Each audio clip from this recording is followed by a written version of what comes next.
Thank you so much. Well, I am really excited to join you all for the data to decisions session. I know you already know all about it and you looked at all the bios, you looked at the description, but I will refresh us at the beginning. While I'm letting you know more about the session, please go into the chat and let us know where you're joining from and what's something recently that you watched that you really, really loved that you would recommend to somebody else. While you do that, I'm going to welcome you again to Data and Decisions. Today, we're going to be talking about the ability to translate data into compelling, clear narratives across media, marketing, and sales. We are joined by an illustrious group of masters of data. Number one is going to be Tiffany Tipton, who is a VP of Content Insights and Strategy at STARZ. We're also joined by Zeidee Pineda, who's a VP of Data Science at NBCUniversal. And last but not least, we are joined by Michael Newman, who is a Director of Transformation at Graham Media Group. So while we have this conversation, we'll be chatting through all the ways that you all are taking information, making it into wisdom that truly shifts industries and your organizations. We'll chat and then we'll open it up to questions from our audience as well to ensure that we are curating a conversation that most resonates with our fellows. First, before I ask you my first question, I'm going to shout out some folks in the chat to know that, to see what you all are watching and who's joining us. So we've got some folks from NYC. We've got Alexis, who would recommend the book Cleopatra and Frankenstein by Coco Mellers. We love people who read here. Jada from LA has been watching The Pit. Ope has been watching Obsession. And Juan from North Carolina has recently been watching RRR, which I don't know what that is, but it sounds scary. All of these are great data points to show the variety and volume of the different fellows we have at Emma Bowen. And I love you all through the data points you shared with us. I want to ask our panelists to open up our discussion. What made you fall in love with data? And what made you say data is for me? I'll start with you, Tiffany, because you're giving me a very strong pose. I just dropped in the chat. So RRR is a movie. It's a movie and it won Best Song a few years ago for an Oscar. So really, really great. I don't know if it's Bollywood technically, but it's a great movie. It's very long though. Anyway, falling in love with data. I always thought, so I was I was a book nerd. So shout out to the book readers, still am. But I really loved movies and TV shows, even as a young kid. So like I watched Laugh-In and like Mr. Ed and just like everything that I could get my hands on. So I always was beyond my years in terms of like just obscure TV knowledge. And so I always thought, well, how do I put this to use? And when I got to school, I went to St. John's in New York. And before that, I was a dance major at an arts high school where I got some introduction into broadcast journalism and again, understanding just like the behind the scenes and how content gets made. But when I got to school, I started taking classes about how content gets made from the analytical perspective in terms of who is watching and how many people are watching and why do people like certain shows, and why don't they like other shows, and just kind of the quantitative side of it more so. And so that really is what kind of fueled my love. And then it was just internships and then dropping into TV, or really I started on radio at Clear Channel and then moved onward. And it was always about getting closer to the content. I didn't want to necessarily read scripts and make the content. I just always kind of like a surgeon wanted to be inside and understand the how it happens and kind of the more business structured research end. And so after, working on the local rep side where you're creating sales sheets, moving on to working on the agency side, and then finally getting to Showtime, which was my first premium job, just getting closer and closer to the content. So it was really a path where it was like, that was always the end goal. And every other job I had was a building block to get to that. And it's still fascinating to me. So that's my long answer in a nutshell. Very good. It sounds like from St. John's days, you've been dancing through life and data's been driving you. Yes, yes. You see what I did there? I did, I did. I like Okay, that. very good. All right, Zeidee, what about you? I actually have a very similar sort of story arc to Tiffany's, and we haven't even met. So this was like, oh, we're kindred spirits. So I first fell in love with math. I loved math. I loved calculus so much, and then I loved stats. And I was like, I love math. What am I gonna do? Like, because I also loved, similar to Tiffany, like I loved media. I loved TV. I watched way too much of it and like idealized. I grew up in Florida, moving to New York and like living like the Friends, How I Met Your Mother, like Sex in the City life. I was like, yeah, I'll do that. Um, so really starting in high school, I was like, okay, I'm gonna find a job in media that I can do math. And that was it. But at the time, I couldn't articulate like, what is this job? What is this job title? Like, what could it be? And so I, similar to Tiffany, I was just like, okay, all my engineering, I studied engineering, all my engineering classmates are going into classic industries like, I don't know, trains and cars and NASA, like all the great sort of engineering things. And I was like, I'm going to work at a radio station. I'll do whatever. Like, I don't care. I'm going to go work here. I'll apply for all these like random media jobs. And then finally, when I was graduating, I didn't land a job at a media company, even though I tried really hard. They're like, we don't know where to put you. And I was like, I don't know where to put myself either. So I did the next best thing in my head, which was consulting. And I was like, okay, I'm going to consult for a media company. I'm going to go to an Accenture, make sure I'm in NYC. Those things never work out. They put me in healthcare. I slogged through that, but learned a lot about data and how to do storytelling with data. Just with data, I wasn't as passionate about, but it was okay. And then really what changed for me is honestly data science and just a job that I didn't know existed. Honestly, it wasn't very common. And it took the likes of like Spotify's and Netflix and sort of those sort of, I don't know, new companies. They were new at the time to become up and coming. I was like, I think that's where I'm going to fit in. And then I eventually applied. I literally applied for a new media job every day after I decided like this is my path. Got a job at NBC, and I've been here for almost 10 years doing data science. So yeah. What an incredible career journey you've had, and I think it's very relatable that you were like, "I kinda know this about myself, I know what I like, but I don't always know what the end point is." So it Yes. sounds like you had a series of conversations with yourself along the way, maybe a la an ensemble cast sitcom, which Yes. Yes. you always knew there was gonna be a happy ending at the end of each episode, so you were like, "That has to be my life too." Or you were thinking like, "Okay, how do I just make the next right move? Yeah. How can I gain the right skills and the right network in order to get where I'm going, even if the full picture hasn't come together yet?" And I really not only relate to it, but I think it's something really valuable to know about your early career and how it ends up shaping your future one. Nice. What about you, Michael? How did your romance story come to be with data? Yeah, I mean, I went to school to be a journalist and was very interested in storytelling. And I happened to go to school at a time when computers and online journalism was just starting to kind of become a focus inside of journalism school. And so I got a chance to take a seminar. And one of the things that I was able to do was do a seminar on database journalism.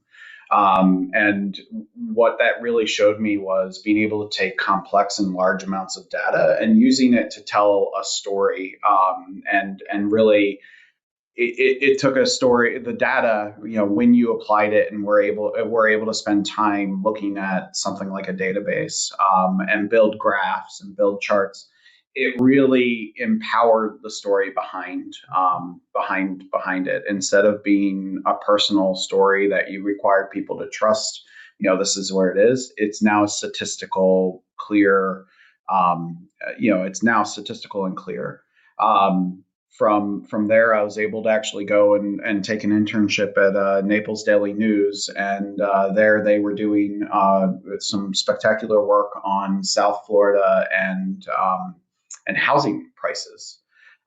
which turned out to be really spectacular. Every Sunday, they would run a story about housing in the front page on the Naples Daily News, and I got to work on the tech team with that group.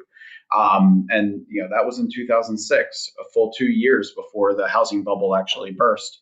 And I always thought that those stories were really prescient in terms of what was going on. So again, telling a compelling narrative, and perhaps even something that was more powerful than we realized at the time as that was going on. So data has been really important in my journalism arc. From journalism, I quickly became I became a digital guy, and now I'm a transformation guy, which still has a lot of digital elements to it, but really trying to figure out where the business is going and those kinds of things. And I continue to use data to try to find the right stories and tell it correctly, but also and we'll talk about it quite a bit, but I think strategically it's really important to look at the data and understand it at a macro level and test it, and that's what real transformation on a business, actually for anything, but that's what real transformation looks like. Because if there's not a reason why behind what you're doing, it's just change for change's sake. But if you have the data behind you and you're able to really back what's going on, the data drives the narrative, and that's a successful transformation. You get more people buying in, and ultimately continue to drive the strategies and the story that you're building within any project that you're working on. Absolutely. I loved many things that you said.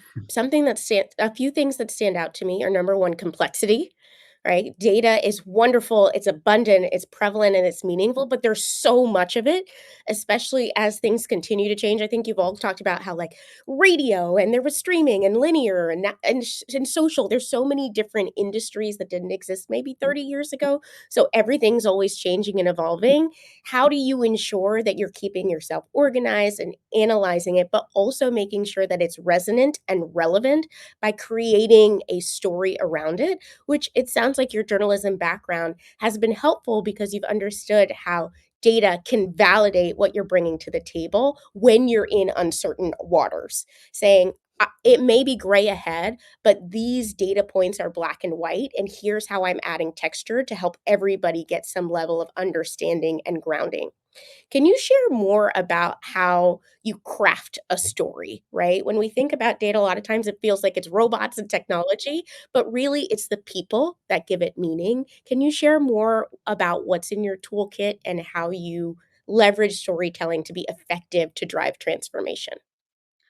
I think that there are lots of data points, right? And you start understanding, certain things, and you can start describe certain things from specific data points. But what I think makes a difference between kind of a small piece of data that is just presented and sometimes dismissed fairly quickly, right, versus a storytelling arc that actually sticks and moves forward, is going to be the overall patterns, and then how it matches with people's worldviews and understandings.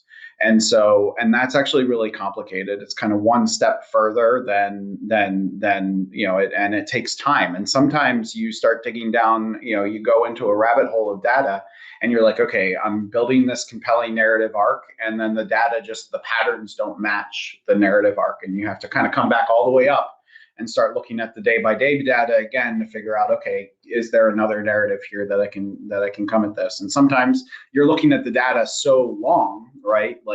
And you're not finding it during working hours, and then you take a shower, or frequently I find myself on the tennis courts the next evening, and all of a sudden it's like, oh my gosh, I see something here, and I'm able to come in and have the data fit into and verify the pattern overall. So I think that it's really important with data that when you have something that is crucial to your business or to your story narrative, or it could be, hey, it could be like, what types of wines do people like at my restaurant, right? It could be something as like that.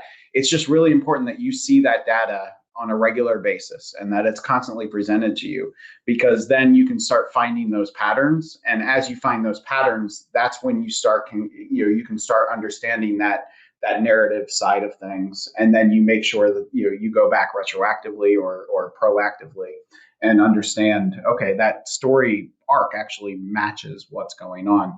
So I would say dive into the data and force yourself to see it every day. If it's something that's really important for you or your business, or if it's something that you need to grow to be successful, just make sure you're looking at it regularly, because then your mind will help find what the story arc is, and you'll probably talk your friends' ears off as you're trying to work through it and those kinds of things.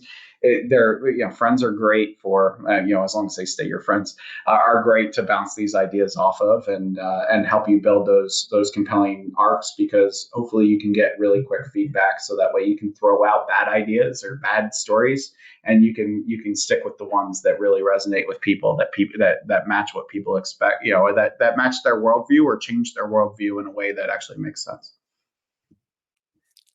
That's a great call out. It sounds like part of getting good at data is just spending the time with it. Like, there's no shortcut to understanding what it's gonna tell you. I love how you also said sometimes it's proactive, you have a hypothesis that you're trying to prove out. Other times it's reactive. You're spending the time with the data, you walk away from it, you did a little pickleball, you did a little shower, and all of a sudden you realize enlightenment is at your doorstep, which is very cool. What about you, Zeidee? How have you been, leveraging storytelling to drive effectiveness at NBC?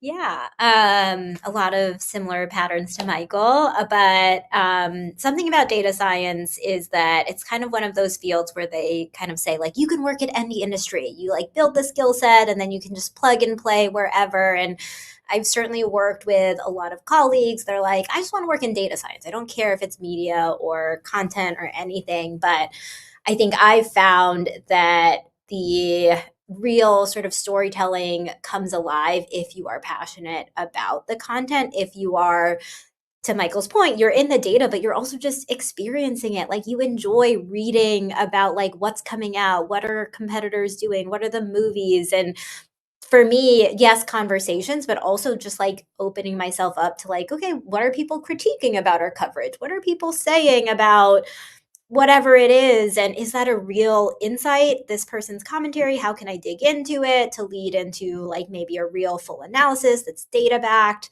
And so I feel like, yeah, just opening yourself up to in being immersed in not just the data, but like what the data is about really, really helps crafting the story and finding the right things to focus on.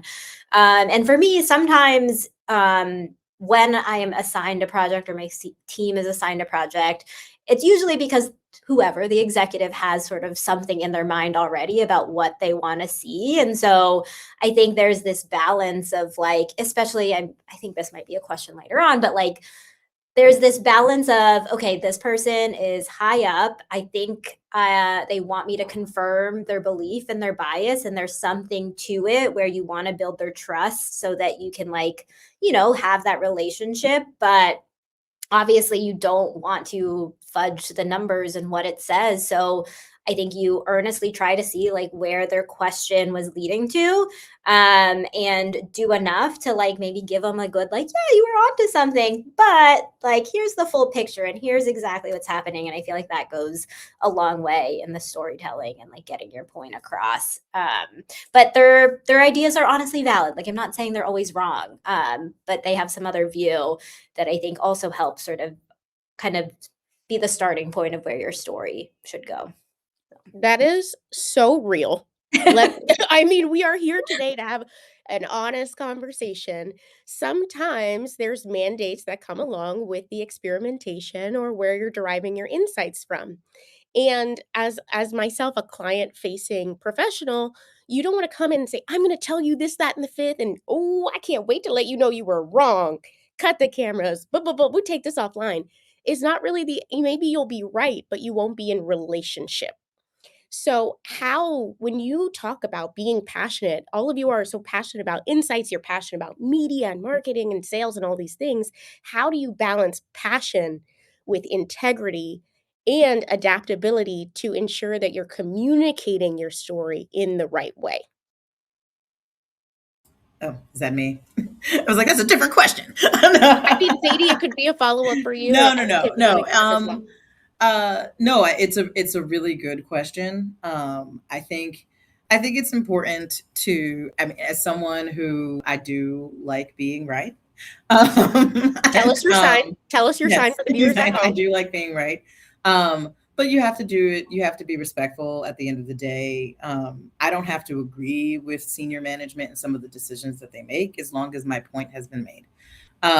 So if I make a case and I say this is why, and the data backs that up, and there are other, I think, to take a quick step back, for me, it's questions and context.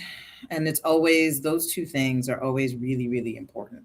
And I think sometimes, especially working in data, um, you can be so into the data, so in the weeds, that the you're thinking about the insights that you're providing, but it's a part of a larger organization, right? So you can be totally valid in your rationale as to why this doesn't work or this does work or it should be this way or what your recommendations are.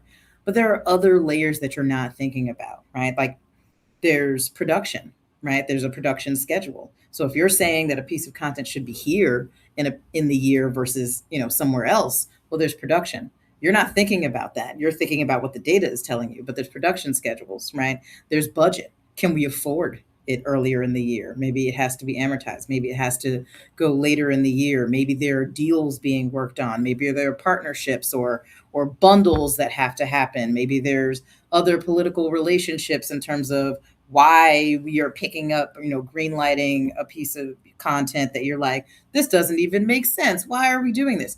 Or the same reason why a show or a piece of content is canceled, right? It could be that it's very expensive for what it is, right? Not every show is in space, but there are shows that cost as if they're in space, right? When you think about shows like, I'm even throwing out like a Snowfall, right? Like on the surface, that show, in your mind as a viewer, you're like, or if you're working in the data, you're like, oh, it's great and it should continue on forever. Or even, Shogun, right? Shogun is expensive. I mean, you can look at that and tell that it's expensive. So you might not be able to afford 6 seasons of Shogun, right? You may not be able to afford, you might start looking at these budgets like, are they actually, in Snowfall, are they actually moving crack? Are they actually moving weight? Like so context is so important, and so I think it's important to be respectful, get your point across, but understand that there are a lot of other moving pieces, and the more that you don't have to be an expert, but the more you familiarize yourself with those other pieces, like marketing costs, media spend, like yeah, New York makes sense. You're sending off a ranker like, well, New York is obviously, it over indexes, for raising Canaan. That's the market you need to be in. Okay. New York City is also a very expensive market. Like what does it cost to have a billboard in Times Square? What does it cost to have, wrapped subways and things like that? So it's important to be mindful of the role that you play, but also that there are a lot of other moving pieces. And so a decision that you may not agree with may be made, but it could be made for a variety of other reasons. So I think it's just um, really important because you're so excited, you're so gung ho, like you were saying, and you're like, yeah, and you're not thinking about these many, many other moving parts that do matter as much as what the data is telling you. So um, that's a big point. And so I think context is always really important. And sometimes you're not privy to all of the context because of where you are in the hierarchy, right? Like the president, the CEO is not telling you, the analyst, oh, this is a deal. You know what I mean? So it communicating with your manager, trying to get more information, trying to get it in a respectful way. But I think those are kind of the questions and the context are always big for me in terms of how to communicate in the right way. I Yes. what I'm hearing is questions, context, and collaboration. It sounds like you have a lot of cross-functional partners, and while you have an expertise in data, you also need those interpersonal skills to be able to garner information, but also to Mhm. be able to build alliance within the organization to get your messages across, to have true influence, Yeah. which is really important for this job and for many jobs. Yeah. Yeah. Yeah. And Was somebody else about to add on? I, I was just going to say, I love that so much, Tiffany. I find that oftentimes when I'm presenting an idea and, the context comes in and is a little off, sometimes my passion turns into frustration, or it has in the past. And that frustration, is very tough to manage, because it's like, I'm showing the data, what's missing. And this is one of those areas where, and I'm still working on this actively, is if that's the case, then I haven't actually found all the data, is what I kind of come back to time and time out again. And frequently it's like, oh shoot, if I had that data, I probably would have agreed with the decision that was made. Or, oh shoot, I didn't tell a good enough story because I missed this section, which is, I would say, even more frequent here, is like my story wasn't compelling enough because I didn't hit this other piece of, data and those kinds of things. And so I think that's such a great point, Tiffany, where it's like that context, like missing those extra pieces. When you do it and you're presenting it and you kind of miss it, it is so frustrating. Like, that is one of my, like, biggest, like, frustrating points in life, is just if I'm telling a story and I feel like it's well researched, and I'm just not getting it over the finish line. And I've definitely found professionally that, and like I said, I'm still working on this, is it's generally because I didn't get enough. I need to get more. How do I find that additional data? How do I, and I should come back, and I should come back and look at it, especially if I'm frustrated about it. I shouldn't go and wallow and say, so and so made the wrong decision. It's okay. What am I missing? What's going on? And sometimes it's good for life just to say move on. But also, when I can't, that's definitely something I do. Is I'm like, okay, I gotta come back at this data again. I have to. And looking at additional data sources is so crucial for that. Well, it sounds like while there are some frustrations and some lows, which I appreciate your awareness and your reflection, because we can only move forward if we have that level of accountability. It also sounds like, from what I hear, you all have a lot of wins. That in a lot of these journeys that you have a hero's arc. And so I'd love to hear about a time where you were able to unearth the insight that was surprising, the insight that was seemingly mundane, and turn it into an amazing story that really turned out to be a success story, not just for you, but for your organization. I'll start with Zeidee. Yes, I'm very excited for this question because it's still one of my favorite projects, favorite things that I get to work on here at NBC. I've been privileged to be able to work on the Olympics since I've been here at NBC. So, one of the first sort of projects that I sort of asked to do was like, can I look at just Olympics data? Can I look at our viewership, our coverage, and just see if I can glean any insights on sort of what's happening, what's working, what's not working. And I sort of Trojan horse my way in there. They're like, yeah, we have a gap in like this daily report that needs to come out. So, like, if you can just do that daily report for us, sure, have at it with the data and like whatever you need to do.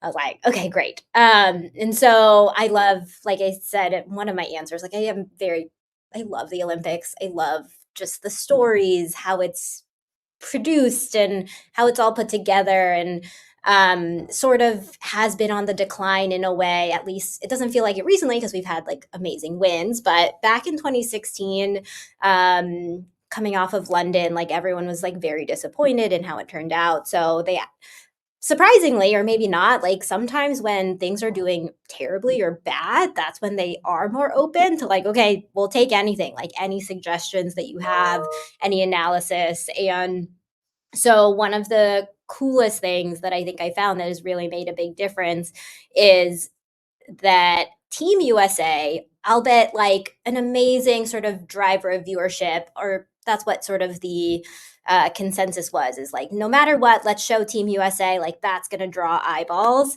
The data actually proved otherwise when you actually normalize for like star power, for medal worthiness, like popularity of sport, the time of day. Like they were conflating the power of Team USA because they were always giving them the best spot. And I was like, actually, you could have done better if you put in a different country that was showing this amazing sort of storyline, or this amazing sort of athleticism, breaking records. And it was so cool to be able to like share that and actually have a responsive audience, because these people have been doing the Olympics for decades. In their gut, they're like, I know what's good, I'm going to air that.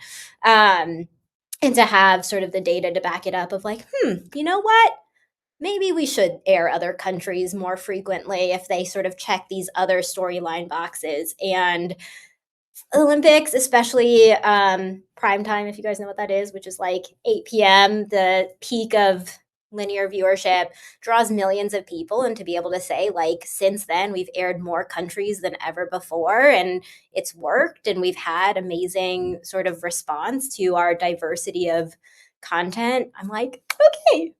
It was, I won't say that was the only thing that changed their mind, but it was one thing. Like I'm not there making the actual show every day, but yeah. That's incredible. Gold medal to you. Thank you. Okay. I do think that's great. And one thing I love is that you kept track of where the benchmark was. You said, like, I'm going to check in where I have a hypothesis about where there's area for opportunity. I need to fully understand the landscape. I need to understand what's driving this decision in order to be able to make a data-driven recommendation and pull in the right insights to have broader appeal and appeal to the priorities of leadership. Because even though you personally may have said, I want to see Brazil on the XYZ games, that isn't necessarily how you translate that to leadership. They care about viewership, and I love that you were able to communicate it in a language they respond to. Tiffany, what about you over with the STARZ? There we go. Sorry. Two quick stories. One that feels very old and dated now, and then one is more recent. So, an older one. So I was at HBO for many years. So I was at Showtime, and then I was at HBO. And one of the ideas that I had was about eventizing content, like around anniversaries or outside of their premiere window. And I know it sounds crazy, but it was a fight to put up all of the Game of Thrones episodes ahead of the fourth season. Season, it was a battle to have them do seasons 1 through season 3, because at the time VOD there was a finite amount of hours. Yes, there was a finite amount of hours, on cable boxes. Remember those?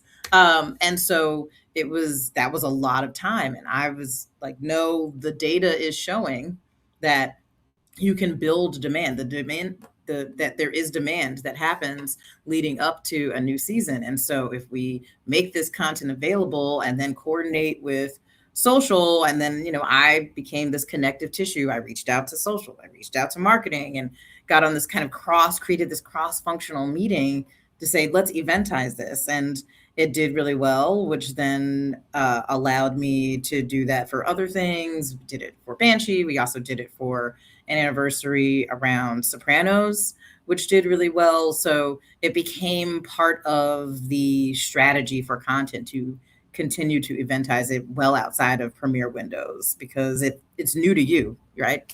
And then a more recent one here Tiffany, at STARZ. Yeah. Before we move on to your second example, I just want to say congratulations on that huge win with Game of Thrones. Which feels like not a huge win when you think about like what the show became, but people forget like how it started in its first, second, and third seasons. It wasn't the juggernaut, the 30 million juggernaut that it is, or it ended on. So it was growing, but it was still, still slowly, kicking up there. So yeah. It sounds like you needed to put really strong practices in place to get those incremental wins. And then once they were set with that really dedicated audience, it accelerated even more when the moment met momentum. And that was from your thinking. I wanted to clarify for those who may not know, what is eventizing it? Yes, so good question. Eventizing is just one of those kind of made up words. It's not real. HBO made it real, but it just means to um, it means to make an event. So the return of Game of Thrones season 4 is coming. So catch up on all of the episodes, and now social is posting.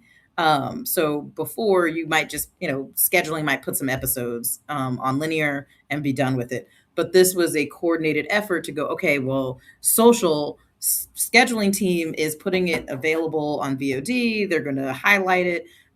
They're going to put it in the carousel on HBO Go at the time. They're going to, so can you please promote it? And so now social is making posts and creating content to put out so that people will know. And then marketing and media are like, okay, well, then we will work with Verizon and Spectrum and Optimum and, the different cable providers to try to get a little bit of localized, time to throw to these start times and days and dates of when you can catch up on this content. So that's what I meant by eventizing. It's more of this collaborative effort to make something bigger than maybe it would have been. Generating enough buzz to make it feel like appointment viewing on streaming. Exactly. Totally makes sense. Okay, let us know about your second win. The second one on HBO or STARZ? Yes, so this is at STARZ. I'll make it really quick. So there was a deal that existed in terms of content, and a lot of times after the pandemic, there were a lot of deals that were happening because everyone needed content, and the deal didn't really serve us in terms of performance and what it was doing. But there was the perception, as Zeidee and Michael have talked about, perception versus reality, right? There was this perception that this deal was great and that it was doing things that it wasn't doing. And so now you have to think of who's the audience, because not everyone is mired in the data. So making it very visual, but showing, okay, we're not getting anything for this, and we're actually spending a lot of money on this, and we're not really seeing those returns. And so that worked its way up the leadership ranks. And sometimes with research, you do something, you make your recommendations, and then you don't hear anything else about it, unless you're in those kind of senior C-suite rooms. So you don't hear anything else about it. But we eventually learned that they made adjustments, they didn't renew the deal, and so it worked out. It worked out because then you can reallocate resources into other content or other things. But it felt very validating because it was one of those things where they saw your data, they saw the slides, they understood what you were saying, and then had their additional conversations and that additional context that I was talking about, because there's a lot of other factors, and we're able to make make adjustments and make change business decisions that saved the company money. So I was really proud of that and my team for being able to kind of move that forward. And we're proud of you, because when it makes sense, it makes dollars. Yes. And it had a huge impact on business strategy because you made it make sense. That's fantastic. All right, Michael, what about you?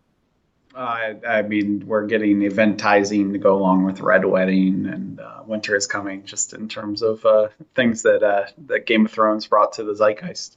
That's pretty fun.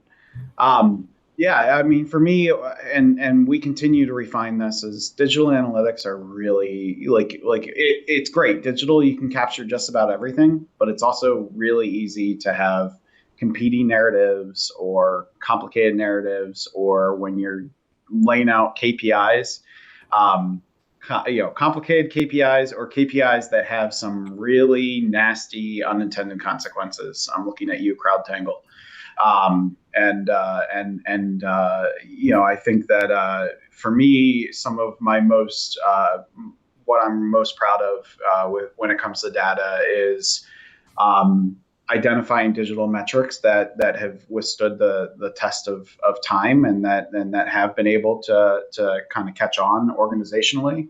And some have, gone further than our organization, not because of me, but because other people discovered them as well. But in 2015, we were attempting to figure out, okay, what we know we had core users who watched us often, and what those people meant, and using digital analytics. It's like repeating viewers. Okay, that's, or people who come to our websites, multiple times. Like, what does that look like? And so we gathered up, all of this data and kind of figured this out. And what we figured out is that people who came to us 3 times a week were just as likely to come back 10 times a week than they were to come back, 4 times a week. So once we got somebody to come back to our website 3 times in a week, it was kind of a capture moment for us. It was a really big deal. And so we were able to identify and kind of segment out that highly engaged user across our website. What's been really amazing is, so we identified that segment and kind of saw that, and we're able to start targeting messaging to those individuals to try to get them to come back more often. And it was highly successful. But what's been amazing after that is, once we built that narrative and it was really durable, right? Like, these users who are coming back, they believe in us, they're the great people to talk to and figure out. We realized that those were also the people who were watching us on TV. And so all of a sudden we had a cross-platform metric play to this, and we had to do additional research, obviously, lots of additional research to figure that out. But it was kind of crazy, where it was like, oh my gosh, now we not only have a segment on digital, but we also have it on here. And so these are our true fans, right? This is where this is going on. And what's really wild is, as we get further and further into app and OTT and all these other worlds, is this highly engaged user, a decade later, continues to be such a stable personality that we need to engage with, because that if another thing we kind of figured out by these people is, when there was a news event that was happening, those individuals came to our site before the event happened.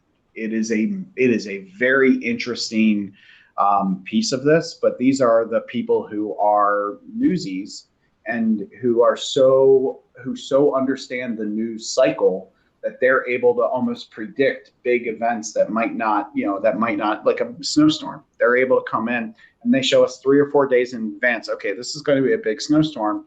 We need to make sure we're giving them the right information. We've got it, and we've got our own staffing things to get ahead of. And now, we're really leaning into the idea of we want to communicate with these with our communities, and we're going to be focusing on these highly engaged users, these segment of people, more than anyone else. If they're coming back to us multiple times a week, those are the people we want to engage with, and we want to prioritize and give them the special feeling, because they are our genuine fans. And so that was for me, just being able to, and it took a long time to figure that out, and a lot of heuristics and all of that to figure out where that line was, because it could have been 4 or it could have been 2, but it was very clear at 3. Those users kind of tipped over the edge. They were their super fans, right?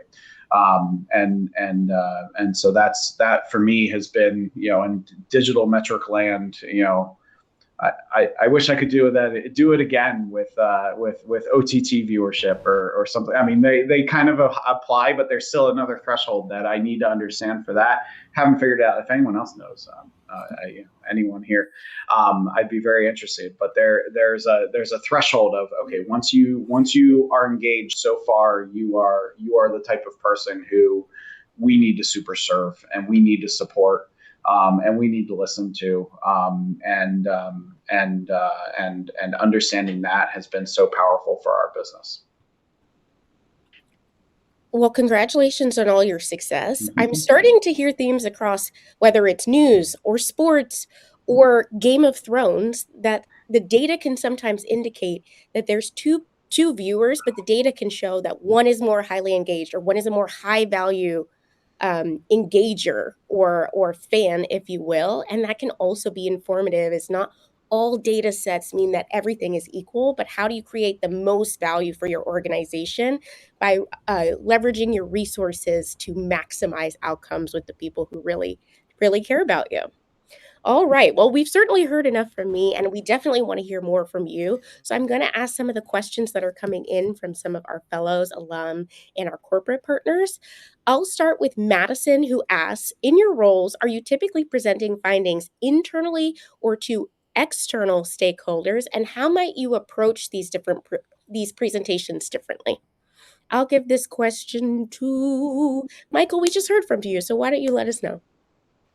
Yeah, I mean, I think in my role, and I would imagine this is the case with a lot of people, is the internal story is super important, and I definitely find that to be what I'm communicating the most, and probably even where I need to continue to communicate more is internally. I need people to be super involved. But there is an external piece to this, right? Is like talking about those hues. I need to be able to, if not directly communicate those to those individuals, guide teams who are directly communicating to those individuals. And so, how do you present that differently, and how do you do and storytelling there? One is and I think that this is really important regardless, is like when you're using data sets, you need to make sure that the people who are listening to the data sets in some way either have access, or you're giving them access to the data set itself. And you can do that within the story, but you need to be able to show the breadth of the data that's there. And I think that that's really important, both internally and externally, is that people understand the breadth of the data that's available.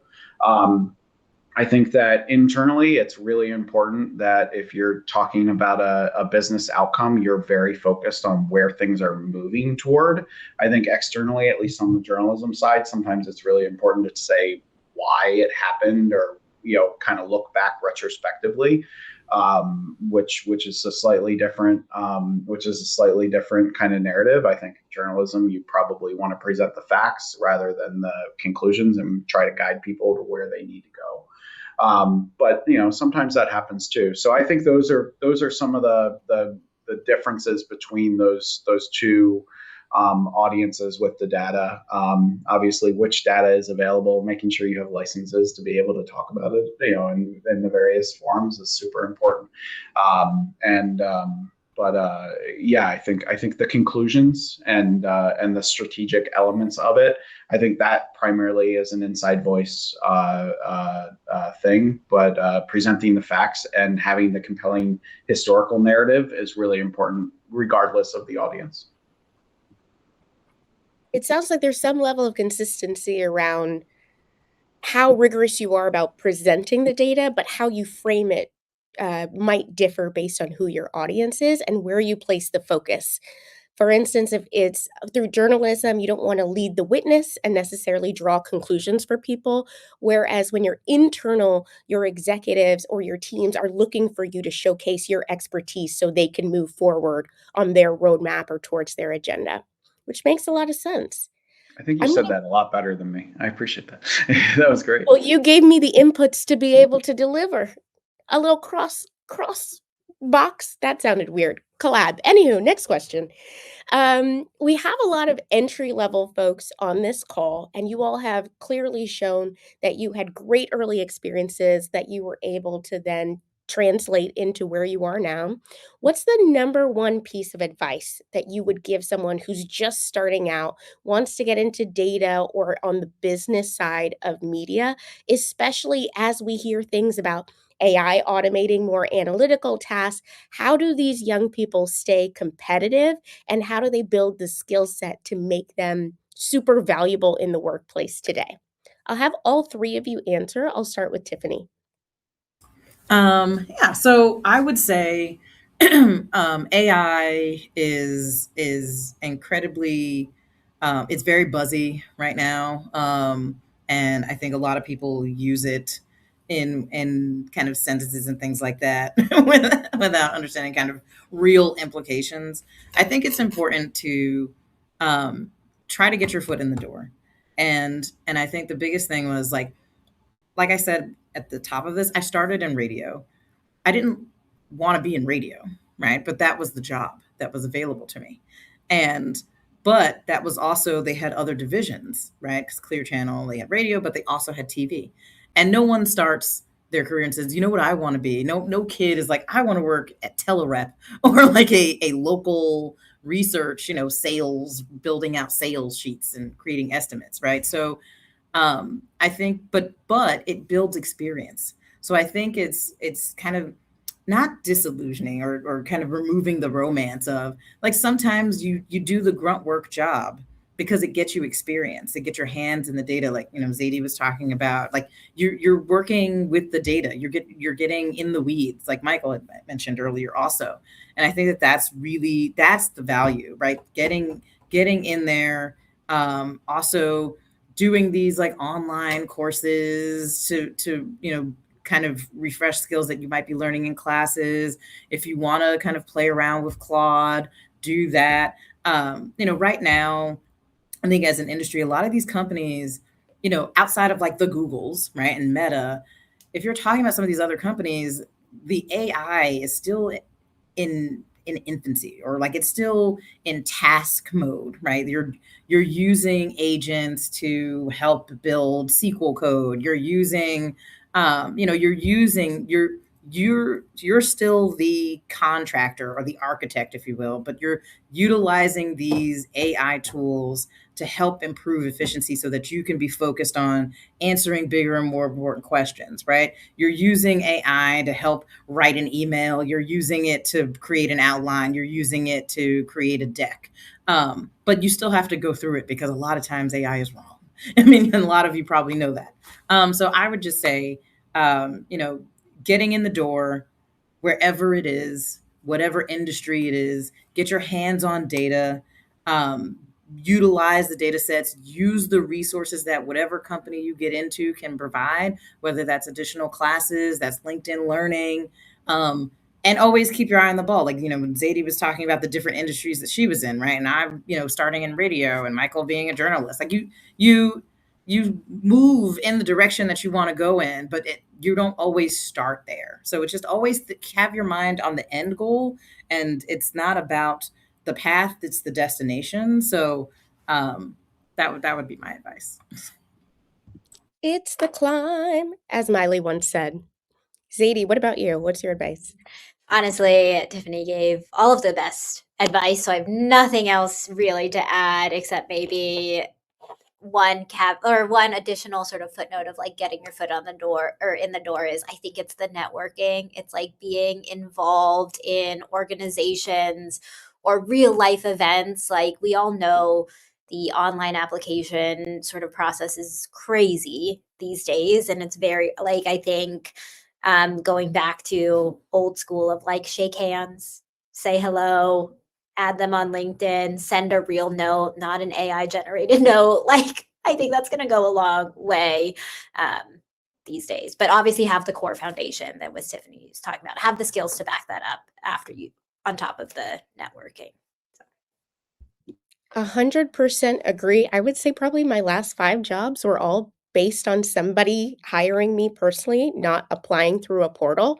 And to build on what you shared, in the spirit of Emma Bowen, as much as you're networking vertically, make sure you're networking horizontally. Your peers that you are meeting at these events, whether in real life or virtually, that you're building together in your careers, in your formative years, are the ones who are going to have your back through this long journey, and you'll have theirs. So make sure you're also creating those relationships side by side. Michael, what So about you? important. Sorry, I just wanted to just co-sign. Yeah. So important. I can't. Yeah, I agree 1,000% with that too. These relationships, like, even if it's not directly for a job, at some point you're going to be in a job where you're going to need to reach out to somebody, and these times and these network things, and also be open to have people come and reach out to you directly too. It's such an important thing. These relationships as we go forward. That being said, I'm super bullish on AI, and I think that AI can really help a data analyst, because I think, at least in my experience, analyzing data is a bit of a bottleneck to a lot of really crucial decision making that needs to be happening within every organization, and AI can help democratize the data. However, it's not going to replace any of these jobs, because of that bottleneck, A. And B, we're still going to need to craft the narratives that relate to humans. We're still going to need to verify the data, because it will also make it up, and all of these other elements that are so crucial to the human element. So I think that I'm super bullish on that. I can't reemphasize what Tiffany and Zeidee have been saying as well, is like, get into the data. It doesn't matter what tool you're using to do this. Like think of AI as another tool that you can level up your skills with and solve problems with, right? If you are looking at a crucial KPI every single day, you will find, like, if there is a boss who says this is the KPI, and and this is the KPI, be in that meeting when that boss turns and says, what did we do yesterday according to this KPI, or where's the current status on this KPI? Be that person who knows that answer. I think that is such an important thing to do. Live and breathe that KPI. Your boss is telling you what's important with those elements, and then do that too. Like, if you are proposing a new KPI or a new item or something that you want to be valued on, be the person who understands that and speaks it every single time. I think that's such an important piece of the puzzle. And how you get to that KPI, it might be AI that helps you build that report. It might be Excel that helps you build that report. It might be AI or Excel even, that helps you build the narrative around it. But at the end of the day, it's crucial that you understand it, that you live and breathe it, because you never know when you're going to be on the pickleball court and have to tell that, and all of a sudden have that narrative in your head that really resonates with people. So that would be my recommendation is, hey, listen to the people in the organization who are telling you what the important numbers and data are, and then be the person who knows it better than anyone else in that organization. It's a very easy thing to do. Just look at it every day. It becomes second nature, and use it. You can use AI to quiz you on it, or to send you the email every day that makes you look at it. However you use that tool, make sure it's helping you grow you, not the other way around. Because I do think, and like was said earlier, sending that AI, thank you note, it's noticeable, right? Like the difference between that person making the outreach and the other way around, it's genuinely noticeable. And so you want to be the person who knows the data so well that if you use AI to help you with it, that you also understand when AI is not sounding like a human. So that would be my 100%. recommendation. It sounds like there will always be smart people, and that AI will help with basic tasks, but ultimately it will take people who have brilliance, who have connection to humanity and empathy, to really be ahead in this industry and to really understand and craft stories around data. I want to thank you all so much for joining us on this panel today. It's been a pleasure. My name is Foluké Tuakli. I'm a creative lead at Google. This has been Tiffany, Tipton, Zeidee, Pineda, Michael Newman on Data to Decisions. Please enjoy the rest of your conference, and you are free for a 10-minute break. Bye-bye. Thank you so much. Bye. Thank you.